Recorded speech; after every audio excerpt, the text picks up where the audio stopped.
Complex PTSD, when your past doesn't let you feel safe. Do you ever feel like you're always on edge, even when nothing is wrong?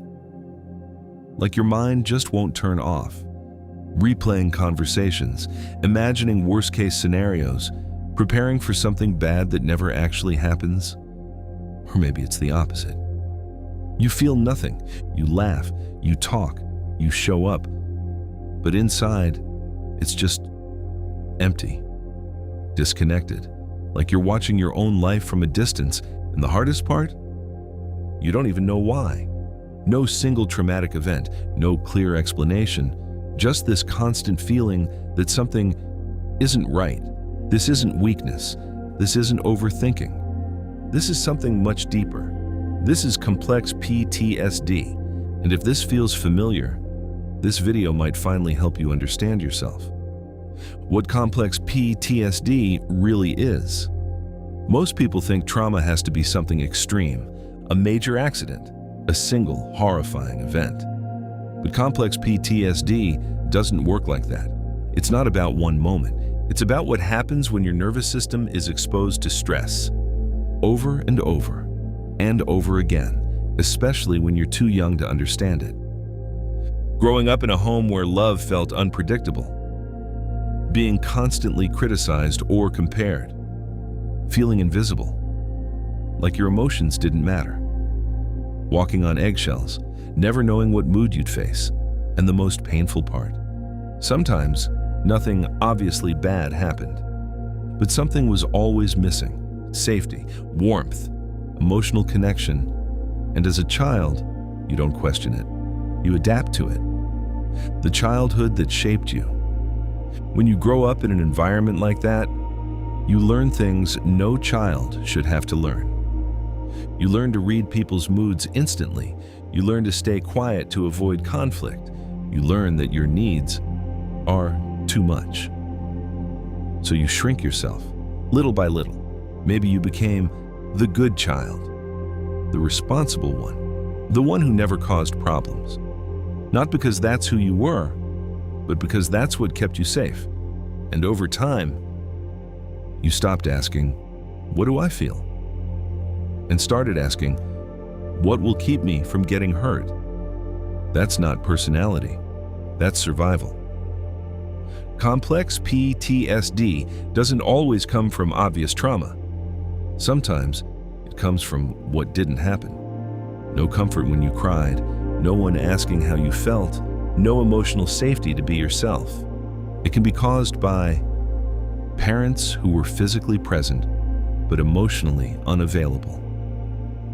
Love that was conditional, based on performance, grades, behavior. Constant comparison. Look at others. Why can't you be like them? Being shamed for emotions. Stop crying. You're too sensitive. Growing up around anger, tension, or silent treatment. Having to grow up too early. Becoming the mature one. You were never abused. You were just never truly seen. Examples of CPTSD in daily life. 1. Overthinking everything. Someone sends a simple text, "Okay," and your mind spirals, "Did I say something wrong? Are they upset? Are they losing interest?" This doesn't come from nowhere. As a child, you had to constantly read between the lines because people didn't communicate clearly, so now your brain fills in the gaps, even when there's no danger. 2. Fear of abandonment versus fear of closeness. You want connection, you crave it, but when someone gets too close, you feel uncomfortable, restless, like something is about to go wrong. So you pull away or sabotage it, because growing up, closeness wasn't safe. Love came with pain, with expectations, with unpredictability. So now, your system associates love with danger. 3. People-pleasing without realizing. You say yep. When you want to say no, you adjust yourself, just to keep the peace. You prioritize others' comfort over your own needs. Because as a child, your safety depended on keeping others happy, If they were okay, you were okay. So now, you don't ask, what do I want? You ask, what will make them stay? 4. Emotional numbness. There are moments where you feel nothing, no excitement, no sadness, just empty. This isn't because you don't care. It's because at some point, feeling became too overwhelming, so your mind learned to shut it off, to protect you. 5. Sudden emotional overreactions. Sometimes, a small thing triggers a big reaction, a tone of voice, a delayed reply, a slight change in behavior. And suddenly, you feel rejected, hurt, angry, panicked, not because of the moment itself, but because it touches something old, something unresolved. 6. Chronic feeling of, I'm not enough. No matter what you achieve, it never feels like enough. There's always this quiet voice saying, you could have done better. You're still behind. You're not like others. Because growing up, love may have been tied to performance. So now, your worth feels conditional. 7. Avoiding conflict at all costs. You avoid difficult conversations, even when something bothers you, because conflict feels dangerous. Maybe growing up, conflict meant shouting, rejection, punishment, or emotional withdrawal. So now, silence feels safer than honesty. 8. Feeling responsible for everyone's emotions. When someone around you is upset, you feel it instantly, and you feel responsible to fix it, even when it has nothing to do with you. Because as a child, you may have been forced into that role. Keeping the peace, managing emotions, holding everything together, how it shows up in relationships. Complex PTSD often shows up the strongest in relationships. You may fall for emotionally unavailable people, feel addicted to intense connections, lose your identity in relationships, stay longer than you should, hoping things will change. Because your nervous system confuses familiarity with love, even if that familiarity hurts you. Why you react this way? Your brain isn't broken, it's conditioned. Your nervous system learned, stay alert, don't trust easily, prepare for pain. So now, even in safe situations, your body reacts like you're still in danger. That's why logic doesn't always work, because this isn't just in your thoughts, it's in your body. The invisible pattern. Complex PTSD creates patterns, invisible ones. You might find yourself in the same situations with different people, but the same pain. You may chase emotionally unavailable people, stay in relationships that drain you, feel responsible for fixing others, because it feels familiar, and familiar feels safe. Even when it hurts, your mind isn't trying to destroy your life, it's trying to protect you, using outdated rules that were created when you were just trying to survive. What's happening in your brain? Intro to the brain section. At this point, you might be wondering, why do I react like this, even when I know I'm safe? Why does your body panic?